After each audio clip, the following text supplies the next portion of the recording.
Trazei-me vosso gado e vos darei pão em troca dele, se não há mais dinheiro.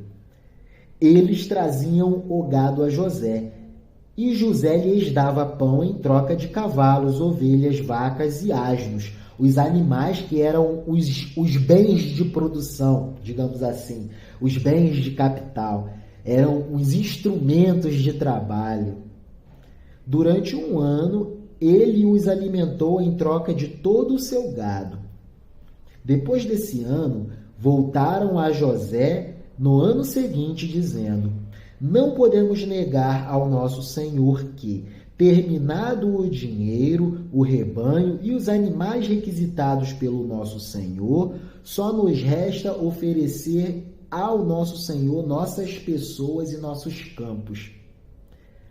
Acabou-se o dinheiro, acabaram-se os bens de produção, os instrumentos de trabalho, só restam agora a nossa terra e nós próprios. Que período crítico de fome extrema. Por que morrer diante de ti, nós e nossos campos? Toma a nós e a nossos campos em troca de pão. E nós, com nossos campos, seremos servos e escravos do faraó. Dá-nos semente para que vivamos e não morramos, e nossos campos não fiquem desolados e virem terras arrasadas. José comprou para o faraó toda a terra do Egito, pois todos os egípcios vendiam seus campos, porque a fome apertava muito. Assim, a terra se tornou propriedade do faraó, e todo o povo se tornou servo de uma extremidade à outra do país do Egito.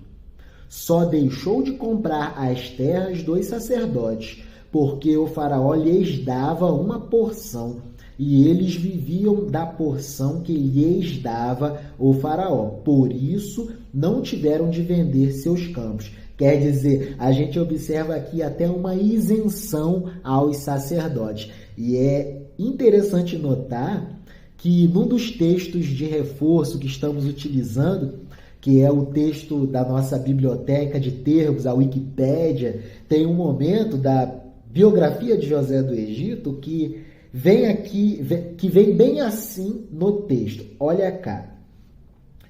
O fim do governo, falando sobre a administração de José do Egito. Tempos bem depois dos sonhos de Faraó. O fim do governo. Possivelmente, tempos depois, durante anos de seca seguidos, os sacerdotes tenham conseguido despertar a ira popular contra José e Apop I, o faraó Ixo, pois é durante esses anos que acontecem vários conflitos civis contra os governantes que terminaram com a vitória do faraó Tal II e seu exército, que tomaram primeiro Mênfis e depois a então capital Tanis.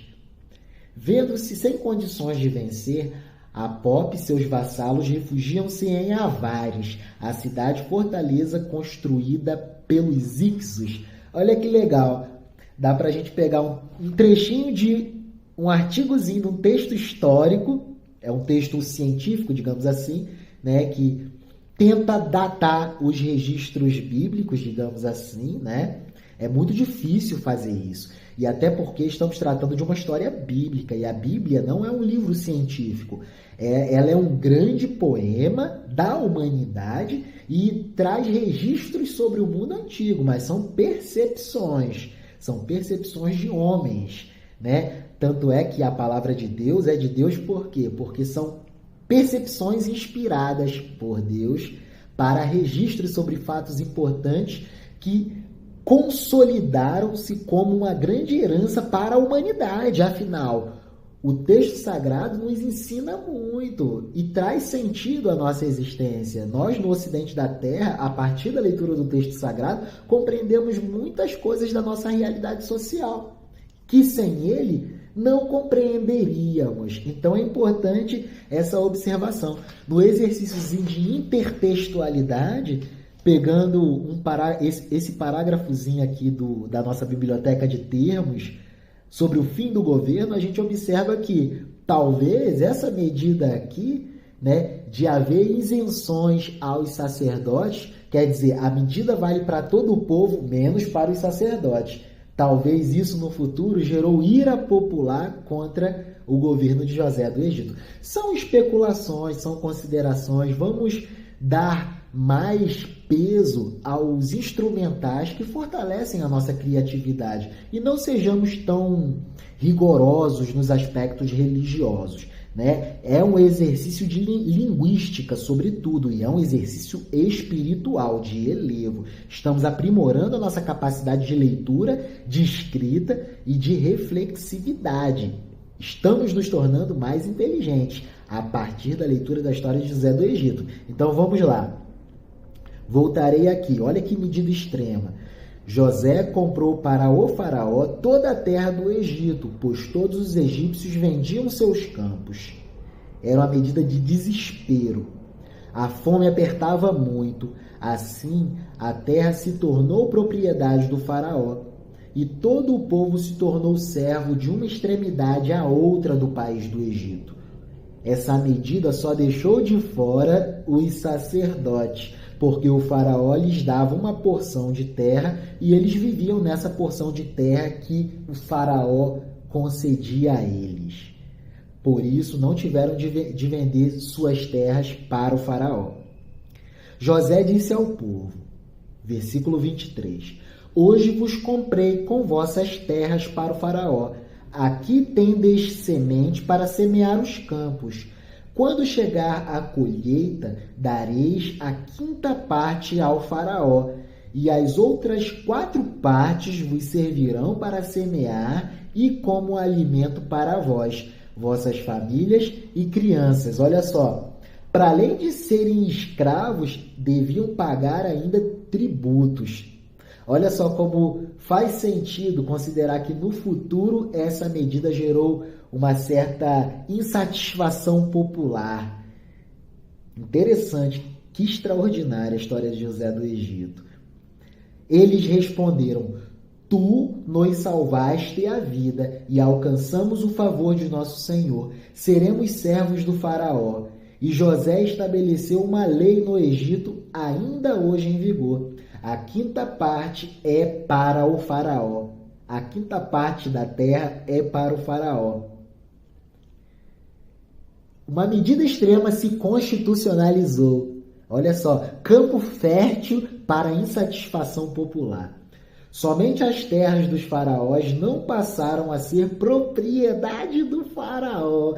Cara, que fineza! Temos de ler a Bíblia, nós temos de cultivar o apreço pelo texto sagrado. Que livro maravilhoso! Que história bela! Jacó se estabeleceu no Egito, no território de Gésen. Adquiriu ali propriedades, cresceu muito e se multiplicou. Jacó viveu no Egito 17 anos e toda a sua vida foi 147 anos. Morte de Jacó, o último tópico do capítulo 47. Quando se aproximava para Jacó, agora Israel, transcendido, já abençoado. Quando se aproximava para Israel a hora de morrer, chamou seu filho José e lhe disse, se alcancei teu favor, põe tua mão sob minha coxa e promete tratar-me com amor e lealdade. Não me enterres no Egito. Quando eu dormir com meus pais, tira-me do Egito e enterra-me no túmulo deles. José respondeu, farei o que pedes. Ele insistiu, jura-me. E ele jurou. Então Israel inclinou-se para a cabeceira da cama e descansou em paz. Descansou em Deus. Eita, que transcendência divina. Maravilha. E chegamos ao capítulo 48. E navegaremos para o capítulo 48. Efraim e Manassés. Faltam 2 capítulos para terminarmos a história de José do Egito, a mais bela história da Bíblia Sagrada.